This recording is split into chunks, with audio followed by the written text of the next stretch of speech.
আসসালামু আলাইকুম ওরহমতুল্লাহ। আমরা প্রতিদিন কিসের পেছনে ছুটি, কিসের চিন্তায় আমাদের রাতের ঘুম হারাম হয়ে যায়?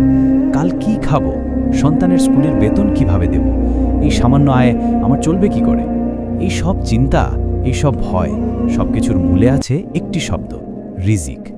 আমরা আমাদের জীবনের একটা বড় অংশ ব্যয় করি রিজিকের পেছনে ছুটতে ছুটতে। আমরা ভাবি যদি আমি না ছুটি, যদি আমি চেষ্টা না করি, তাহলে হয়তো আমি না খেয়ে মারা যাব।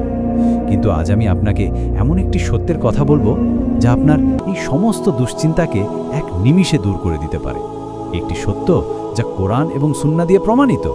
আর সেই অমোঘ সত্যটি হলো, আপনার জন্য বরাদ্দকৃত রিজিকের শেষ দানাটি গ্রহণ করার আগে আপনার মৃত্যু হবে না। সোজা কথায়, রিজিক শেষ তো হায়াত শেষ।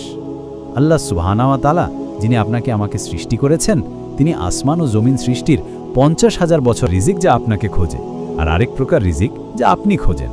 যে রিজিক আপনাকে খোঁজে তা আপনার কাছে হাসবেই, আপনি যতই দুর্বল হন না কেন। আর যে রিজিক আপনি খোঁজেন তা হলো আপনার আমল, আপনার ইবাদত। কিন্তু আমরা ঠিক উল্টোটা করি। যে রিজিক আমার কাছে আসবেই, আমি তার পেছনে। কিন্তু আমাদের বিশ্বাসের জায়গাটা পরিষ্কার করতে হবে। আমাদের বিশ্বাস রাখতে হবে যে আমি যে চেষ্টা করছি তা আমার রিজিক বাড়াচ্ছে না, বরং আল্লাহ আমার কপালে যে রিজিক লিখেছেন সেই রিজিক পর্যন্ত পৌঁছানোর জন্য আল্লাহ আমাকে দিয়ে এই চেষ্টাটুকু করাচ্ছেন। একটি পাখি যখন সকালে খালি পেটে বাসা থেকে বের হয়, সে আল্লাহর উপর তাওয়াক্কুল করে বের হয়।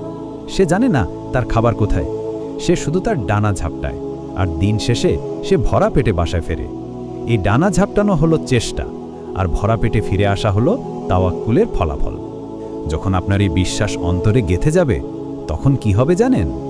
তখন হালাল হারামের বাছবিচার আপনার কাছে সহজ হয়ে যাবে। আপনি তখন হারাম পথে 1 টাকাও উপার্জন করতে দ্বিধা করবেন না, কারণ আপনি জানেন হারাম পথে কামাই করে আপনি আপনার মোট রিজিক 1 টাকাও বাড়াতে পারবেন না। আপনি শুধু সেটাই ভোগ করছেন যা আপনার জন্য লেখা ছিল, কিন্তু সেটা ভোগ করলেন হারাম পন্থায়, নিজেকে জাহান্নামের দিকে ঠেলে দিয়ে। প্রিয় দিনী ভাই ও বোনেরা, আমি আপনাকে রিজিকের চিন্তা ছেড়ে দিতে বলছি না, আমি এটার পরিমাণ একটু কমাতে বলছি। রিজিকের মালিকের উপর ভরসা করুন, সব মিলিয়ে ভারসাম্য রক্ষা করুন, তাহলে অবশ্যই আপনি ঈমানের স্বাদ পাবেন। আর তা না হলে হাবাইতের ঘরে বাজ পড়ে, এটা আমাদের মুরব্বীরাই বলে।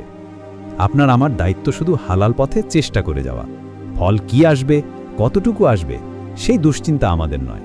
সেই দুশ্চিন্তা করার জন্য স্বয়ং আর রাজ্জাক, মহান রিজিকদাতা আল্লাহই যথেষ্ট। যখন আপনার রিজিক শেষ হয়ে যাবে, তখন এই পৃথিবীর কোনো শক্তি আপনাকে 1 সেকেন্ডও বেশি বাঁচিয়ে রাখতে পারবে না। আর যতক্ষণ আপনার রিজিকের একটি কণাও বাকি আছে, এই পৃথিবীর কোনো শক্তি আপনার হায়াত কেড়ে নিতে পারবে না। আসুন আমরা রিজিকের পেছনে না ছুটে তার মালিক, তার পেছনে ছুটি, তার ইবাদতে মন দেই। দেখুন কিভাবে দুনিয়া ও আখেরাতের সমস্ত দুশ্চিন্তা থেকে আল্লাহ আপনাকে মুক্ত করে দেন।